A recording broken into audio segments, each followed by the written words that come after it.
બેટા હા તું હવે લગ્ન કરી લે ને. હવે તારી ઉંમર થઈ ગઈ છે લગ્ન કરવાની. અરે બા હજી ક્યાં મારે કાંઈ બીજું કોઈ કામકાજ છે હા? હા તો હજી મારે આમ જોવો ને તો અસવા રમવાના દિવસો હતા તે દૂનો આ બધા કામકાજમાં પડી ગયો છું. હવે બાપુજી તો છે નહીં એટલે બધું મારે જ સંભાળવું પડે. સાચી વાત છે. પણ હું છે ને હા અટાણમાં લગ્ન કરી લેવા નથી માગતો. અને આમે તમે તો અંધી વાત જાણો જ છો ને કે મારું પાટિયું ક્યાં ક્યાં મેં ગોઠવીને રાખ્યું છે. હા જો હા નક્કી કર્યું હતું ને એ પ્રમાણે એકવાર જો બધું હાલી જાય ને બા હા પછી તમે જુઓ આપણે જે નક્કી કરીને બેઠા છીએ ને આપણે એવું જ કરવાનું છે. પણ મુખીની હાથે સંબંધ બાંધવો એટલે લોખંડના ચણા સામા જેવી વાત છે ને બેટા. હા હા જાણું છું કે મુખીની દીકરી છે આખરે અને વાંધો એ જ વાતનો છે. હા મુખીની દીકરી છે ને એટલે તો મનાવવામાં સમય ગયો. હા બાકી તમને શું લાગે હા દેવો કઈ પાછો પડે એમાંનો છે? ના બેટા. અરે બીજી કોઈ હોત ને તો એવી એવી વાતોમાં લઈને આટીમાં લઈ લીધી હોત ને કે એને ખબર ન પડે કે હું શું કરું છું ને હું નહીં. હા તો રમત એવી છે. આ સોપાટની રમત માંડીને બેઠા હોય ને બા તો ધીરજ રાખવી જોઈએ. આપણે એ જોવું પડશે કે સામે વાળો કયું કૂકરું હાલે છે. એ જે પ્રમાણે કૂકરું હાલે ને આપણે એ જ પ્રમાણે આગળનો દાવ રમવાનો છે. એટલે હું તે વાટ જોઈને બેઠો છું કે એક મોકો મને મળે એ મોકા ઉપર હું દાવ રમી નાખી. તારી હંધી વાત હાસી ને કઈ હારા ઘરની વાત આવી ને મુખીની દીકરીનું બીજે કઈ માંગુ નાખી દે તો નાખતા મુખી બાપા ક્યાંય પણ માગું લ્યો શક્ય જ નથી. કારણ કે એટલી બંધીમાં તો મેં લઈ લીધી છે એ છોડીને કે આખરે મારી સિવાય એને કોઈ મૂર્તિઓ હવે ધ્યાનમાં નહીં આવે. બસ ખાલી પ્રેમની કબૂલાતો કરવાની બાકી છે.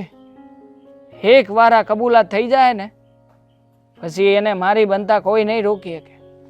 બસ હા સોરીના 4 ફેરા ફરીને એને મારા ઘરમાં લઈ આવું ને ત્યાં લગ્નની જ વાત છે. એક વાર એ ઘરમાં આવી ગઈ ને બા પછી જુઓ પછી તો તમે છો અને હું છું. સોઈએ કેવી રીતના એ છોડી પછી બસીને જઈ શકે છે અહીંયાથી.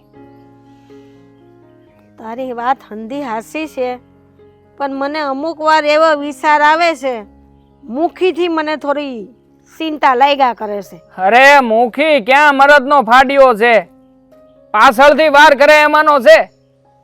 ઓળખું છું બહુ સારી રીતે. મારા બાપાની હારે જે કઈ પણ બન્યું ને ભૂલો નથી. એટલે સામે વાળાની રમત તો આપણને ખબર જ છે બા કે હું કરી શકે એમ છે ને હું નથી કરી શકે એમ. બસ મોકો એક મોકો મળે ને એટલે મુખીને રાતા પાણીએ નો રોવરાવું ને તો કહેજો. તારી હંધી વાત હાસી છે. મને ઘણી વાર બહુ દુઃખ થાય છે કે તારા બાપાનું આવું મોતને ઘાટ ઉતારી દીધા. તું કેટલો નાનો હતો મેં તને જેમ તેમ મોટો કર્યો છે. હવે હું તને ખોવા નથી માંગતી. તું એની હારે વેર તો બાંધે છે પણ એ વેર તું જોજે ને મને રડતી ન મૂકતો. હોતું હશે બા હે આમ જો જરાય ઢીલા ના પડો. તમારે તો કડક થવાનું છે. આખરે આખી બાજી રેમાં પછી તમારા હાથમાં જ આવવાની છે. એટલે તમે કડક રહ્યો તમે હિંમત રાખો અને જુઓ હા મને કાંઈ થવાની વાત અરે કોઈની મજાલ નથી કે આ દેવાનું કાંડું ચાલી શકે. અરે ગમે એવો આવશે ને એક ગાયે 2 કટકા કરીને નાખી દે. એટલે છે ને મારી જરાય ઉપાધિ ન કરતા. મને તો બસ મારી હારે જે કાંઈ પણ થયું છે ને એનો બદલો જોઈએ અને એ હું કોઈ પણ હિસાબે મેળવીને રહી. એ જ હું પણ ઈચ્છું છું કે બસ ભગવાન તને શક્તિ આપે ને તું એનો સામનો કરી શકે. બસ મારે બીજું કાંઈ જોઈતું નથી. તો પછી તમારા દીકરાને રજા આપો. આ જે કામ કરવાનું છે ને એ સોડી આવી ગઈ છે, મારી રાહ જોઈને ઊભી છે. તો હાલો આ થોડાક 2-4 ફૂલ ખીલવતો આવું. હા બેટા, જય તને માતાજી. આશીર્વાદ છે ને ભગવાન તારી રક્ષા કરે, બસ મારે બીજું કાંઈ નથી જોઈતું. હાલો. હા, અંબાડીને જાજે અને વેલા હર પાછો આવજે બેટા. હા, ઓટલા વાળી રીજે તો મંદિર વાળી રીજે, વાંધો નહીં આવે બા, તમારા આશીર્વાદ છે મારી હારે. હા બેટા, હે ભગવાન મારા દીકરાની રક્ષા કરજો. ખેતી તો થી અહીંયા જ આવવાની છે, આવી નહીં બહુ કહેવાય.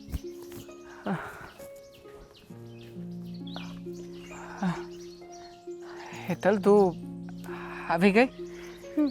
ક્યારનો તારી રાહ જોઈને ઊભો તો. મને લાગ્યું કે કદાચ હવે તું આજે નહીં આપે, બસ સાવાની તૈયારી કરતો હતો. પણ આખરે હાસો પ્રેમ હોય ને એ ક્યારેય પ્રેમીને જુદા ન કરે. જોયું ને, તું આવી ગઈ, હું તને મળી ગયો, તું મને મળી ગઈ. એટલા માટે મોડું થયું કે ઘરે થોડુંક કામ હતું અને પાછા બાપુ ઘરે જ હતા, એટલે બહાનું તો બનાવવું ને કંઈક. બનાવવું જ પડે ને, આખરે તારા બાપા આ ગામના મુખી જો છે. હા, કાંઈ ગામનો વહીવટ કરવો પડે એટલે વાંધો નહીં, ભલે ને મોડું થયું. પણ હું કહું છું હેતલ, હા મારા બા મને કહેતા હતા કે બટા હવે છે ને તારી ઉંમર થઈ ગઈ છે, કોઈ સારી છોકરી જોઈ તને પરણાવી દેવો છે, એટલે મારા બા મને વળાવી દે ને એ પહેલાં તું કાંઈક કર. જો હું તો શું કરું, તમને તો ખબર છે કે મારા બાપુ મુખી છે અને આપણે એકાબીજાને પ્રેમ કરવી છે. હા વાત મારા બાપુને કરીશ ને તો એ તો ક્યારેય નહીં માને, કારણ કે મુખી છે, 5 ગામમાં ઇજ્જત આબરૂ છે એની. અને જો આપણી વાતમાં જ તે આપણો સાથ દે ને તો ગામના લોકો એને મેણા બોલશે. એટલે તમારે કાયદેસરનું અમારા ઘરે માગું લઈને આવવું પડે. તો હું ક્યાં ના પાડું છું, માગું લઈને આવીએ, માગું ન ખવડાવીએ, પણ આખરે છેવટે તારે વાતની કબૂલાત તો કરવી જ જોઈએ ને કે અમે બે એકબીજાને પ્રેમ કરીએ છીએ. પણ મને તો એ વાત કબૂલાત કરવામાં જ બીક લાગે છે. આપણે પ્રેમ કરવી છે ને, મારા બાપુને આ વાતની ભણાઈ થઈ ને તો ઊભી મને નન્યા ચીરી નાખશે. અરે હોતું હશે, તને હું ક્યારેય પણ દૂર થોડો થવા દઈશ. હા હા, આપણે એક કામ કરીએ, આપણે બંને છે ને મોકો જોઈને ભાગી જાય. અરે ભાગી ગયા પછી કોઈ નહીં પકડી શકે. ના, અરે આપણે વિયાદ આવું આ રાજ્યની બહાર, કામ તો હું, હા કોઈની મજાલ છે કે આપણને કોઈ ગોતી શકે? ના, ભાગવું તો નથી. જો ભાગે થોડો કઈ પ્રેમનો ઉકેલ આવશે. હા, કેમ ઉકેલ ના આપે?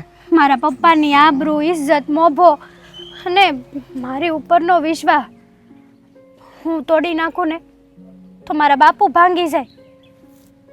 એટલે હું ભાગીશ તો નહીં. મતલબ કે તું મારી હારે નાટક કરતી હતી? ના, મને પ્રેમ નથી કરતી? હા, સાફ મતલબ તો એ જ થયો ને કે ખોટી કસમો ખાધી મારી. જો એવું નથી, હું તમને મારા જીવ કરતાંય વધારે પ્રેમ કરું છું. તો પછી મારી માટે આટલું ના કરી શકે? તમારી માટે કહેતા હોય ને તો મારો જીવ પણ આપી દો, પણ બાપુની ઉપરવટ હું ન જઈ શકું.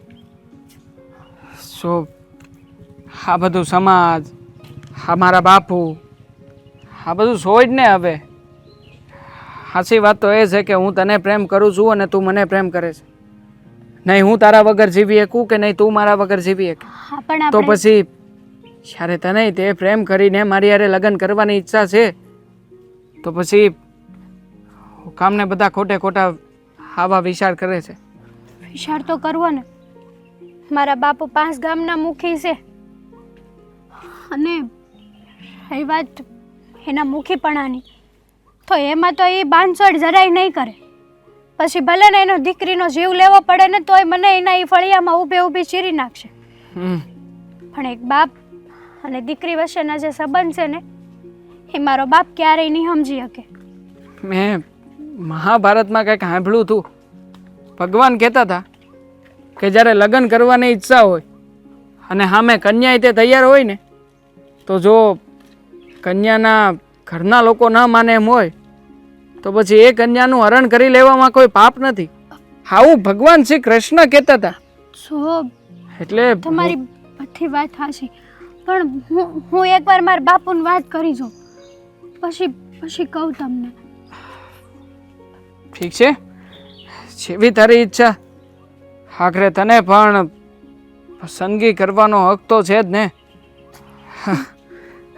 વાંધો નહીં, કરી લે નક્કી અને પછી મને જણાવ હું કરવા માગે છે હું નહીં. હા, હું જાઉં, મોડું થાય છે. હજી તો તું આવી છો, બીજી કોઈ વાતે નથી થઈ. ત્યાં તારે જવું છે? હા, બાપુ ઘરે છે કે નહીં એટલે. ઠીક છે, મળીએ પછી.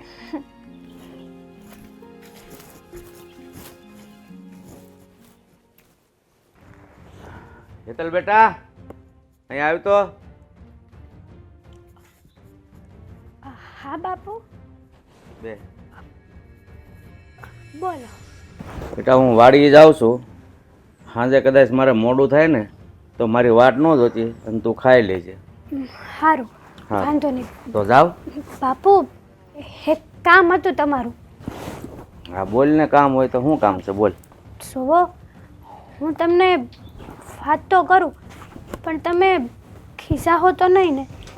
જો બેટા, અત્યાર સુધી તો હું તારા ઉપર ક્યારે નથી ખીજાણો, કારણ કે એવી વાત જ નથી આવી ખીજાવા જેવી. અને જો ખીજાવા જેવી વાત નહીં આવે તો નહીં ખીજાવ, અને જો એવી વાત હશે તો પછી કાંઈ નક્કી ન કહેવાય.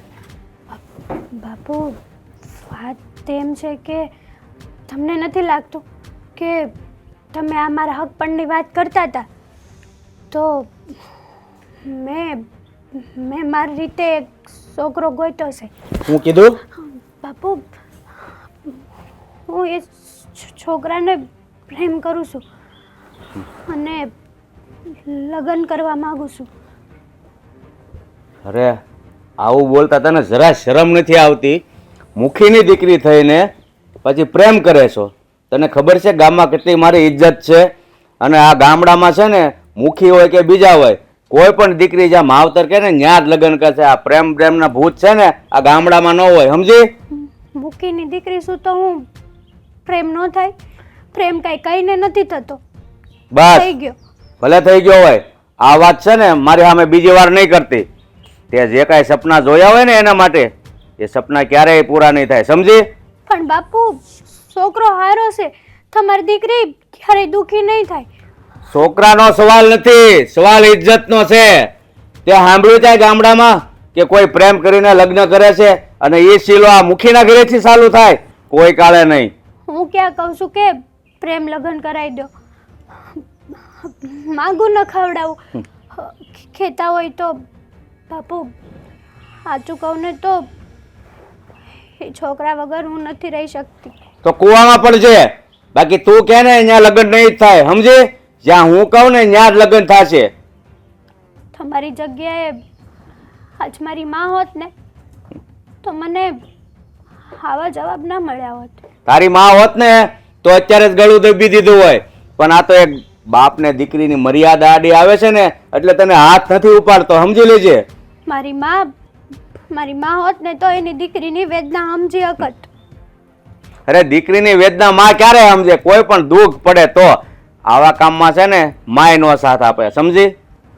બાપુ, માની જાવ ને, એ છોકરો આપણા ગામનો જ છે. તેવાને હું નથી ઓળખતો, ભલે આપણા ગામનો હોય, જે હોય એ. પણ આ પ્રેમ કરીને લગ્ન ક્યારેય હું નહીં કરાવું. એટલે એ સપના તો ભૂલી જાજે, મહેરબાની કરીને. એટલે તમારી દીકરી મરી જાય તો ભલે મરી જાય. હા, મારી દીકરી મરી જાય તો ભલે મરી જાય. મને છે ને મારી દીકરી કરતાં મારી આબરૂ વધારે વાલી છે, બરાબર? પ્રેમ નામનો શબ્દ છે ને તું ફરીવાર મારા મોઢે નહીં બોલતી, નહીંતર મારો હાથ ઉપરતા વાર નહીં લાગે. હા બાપુ, હવે તો આ વસ્તુ જ બાકી રહી છે ને. તમને હું ખાતરી છે કે તમે બીજી જગ્યાએ મારું હક પણ કરીને ના મોકલજો તો ના હું સુખી થઈ જાય. હક પણ જ્યાં માવતર કરે ને ત્યાં વહેલા મોડી દીકરી સુખી જ થાય છે. અને પ્રેમ કરીને લગ્ન કરે ને એ 5 દિના સપના હોય, પછી આખી જિંદગી છે ને દુઃખ જ ભોગવવાનું હોય છે. પણ આ વાત છે ને અત્યારે તમને નહીં સમજાય. જ્યારે પ્રેમ લગ્ન કરીને દીકરી હારે જાય, ત્યાં ઠોકર લાગે ને ત્યારે સમજાય. બાપુ એક વાત કહું, નાનું મોઢું ને મોટી વાત, આ હંધાય આંગળા હરખા છે.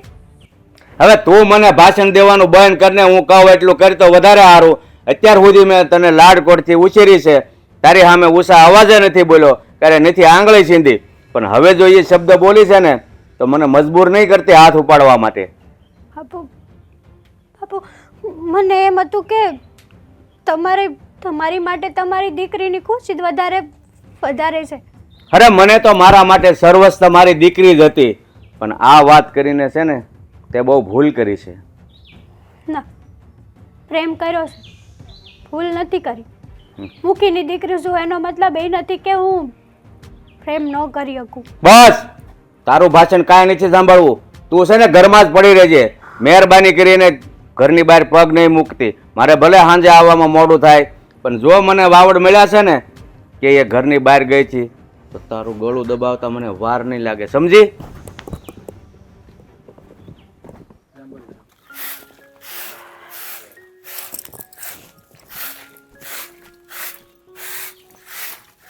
ભાભી, અરે હેતલબેન, જય શ્રી કૃષ્ણ. હા, જય શ્રી કૃષ્ણ. આવો આવો. આજ તો ખબર ભૂલા પડી ગયા ભાભી પાસે તમે. હા, તમારું કામ હતું ને એટલા માટે આવી હતી. હા, એ તો ખબર પડી જ ગઈ કે કંઈ કામ હશે ને તો જ તમે મારી પાસે આવો, બાકી તમને ક્યાં કોઈ દી ભાભીને યાદ આવે છે? ના ના ભાભી, એવું કંઈ નથી. પણ આ વખતે તમારી નણંદબાને એની ભાભીની મદદની જરૂર પડી છે.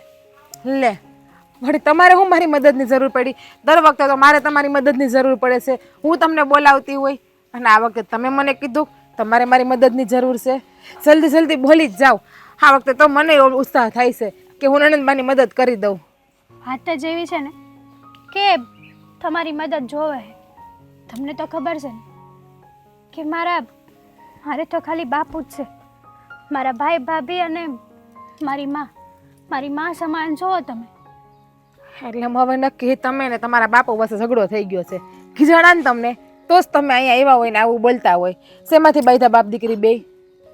ભાભી, એક વાત કહું, તમે ગુસ્સો ન કરતા. આપણા ગામનો પેલો દેવો છે ને એને અરે મારું મન મળી ગયું છે અને હું લગ્ન કરવા માગું છું. આ વાત મેં બાપુને કરી, પણ બાપુ મારી વાત ન સમજી શક્યા. હા, તમને ખબર જ છે કે તમારા બાપુને પ્રેમ લગ્નથી વાંધો છે. એ ક્યારેય કોઈના પ્રેમ લગ્ન થવા દે છે? એને તો પ્રેમના નામથી જ સખત નફરત છે. અને તમે પાછી એ વાત તમારા બાપુને કરી.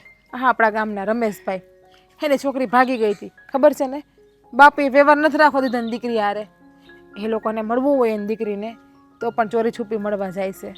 ભાભી, મને ખબર છે કે બાપુને પ્રેમ લગનથી વાંધો છે, તો આ જમાનામાં કોણ એવા વાંધા ઉપાડે છે? બાપુને ખબર છે કે પ્રેમ તો રાધા કૃષ્ણએ કર્યો જ તો ને. બાપુને એવું નથી ખબર? અને બાપુ છે કે એને આ દીકરી નથી દેખાતી, એને એનું મુખીપણું દેખાય છે. મને કહે છે કે જો આ ઘરની બહાર તે પગ મેલો છે ને તો ઊભે ઊભી શીરી નાખીશ. પણ સાચું કહું ને, તું દેવા વગર નથી રહી શકતી. 1 મિનિટ નહીં, મારો જીવ વયો જાય છે. જો ભાભી, હેતલબેન, તમે બાપુને વાત કરો ને, મદદ કરો ને, મારા ભાઈને વાત કરો. ના હેતલબેન, માફ કરજો, અમે તમારી કોઈ જાતની મદદ નહીં કરી શકીએ.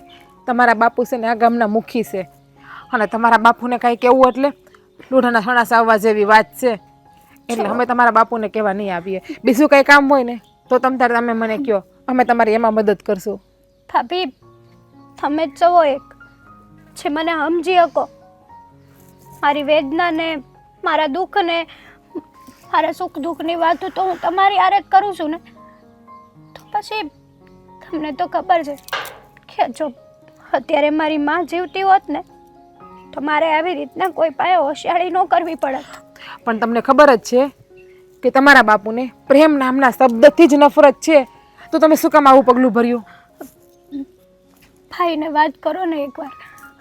અને સહી વાત પ્રેમના પગલાં ભરવાની, તો પ્રેમ સાણી જોઈને નહીં, અંજાનમાં થાય છે. અને થઈ ગયો. પ્રેમ પૂછીને નથી થતો. તમે સમજો છો, હું સમજુ છું, તમારા બાપુ એ સમજે છે? પણ ભાભી, તમે ભાઈને વાત કરશો ને તો ભાઈ વાત કરશે તો બાપુ સમજી જાય.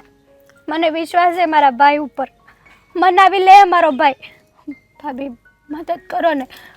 હું તો મારા ભાઈને આ વાત કયા મોઢે કરું ને એ જ નથી ખબર પડતી. શું હું છે ને પ્રયત્ન કરીશ, પણ પાકું નથી કહેતી કે તમારા ભાઈ આ વાત તમારા બાપુને કરશે કે નહીં કરે. હું તમારા ભાઈને હંધી વાત કરી દઈશ તમે જે મને કીધી. પણ હવે તમારા બાપુ સામું બોલવા જાય તમારા ભાઈ, એટલે તો એની હિંમત છે જ નહીં. તમે પ્રયત્ન તો કરો. મને એમ તો થશે કે આ દુનિયામાં કોક તો મારું છે, કોક તો મને સમજી શકે છે. સમજીએ છીએ, અમે તમને સારી રીતે સમજીએ છીએ અને અમે તમારા પણ છીએ. પણ અમુક માન મર્યાદા બધું નડતું હોય ને, અને આ ગામમાં તમારા બાપુ સામું બોલવાની કોઈની હિંમત છે કે અમારી હિંમત હાલતી હતી? વાત કરશો ને ભાઈને? હા, હું વાત કરે. અને છે ને આ નાના છોકરાની જેમ રડવાનું બંધ કરી દો. જ્યારે હોય ત્યારે રડવું રડવું ને રડવું. હવે આવીશો ને તો હાલ ઘડીક વાર બે મારી પાસે. ના ના, બાપુ ખેતરે ગયા છે. શું એને ખબર પડશે ને કે હું અહીંયા આવીશું તો વળી મને ખીજાય. હા, અહીંયા આવવાનું થોડી ના પાડે તારા બાપુ. મેં બાપુને આ વાત કરીને પછી બાપુએ મારું ઘરની બહાર નીકળવાનું બંધ કરી દીધું છે. તો છે ને હટ તારી ઘરે જા અને ઘરમાં ઘરે જા. તારા બાપુ જોવે ને એ પહેલા. હા, હું જાઉં.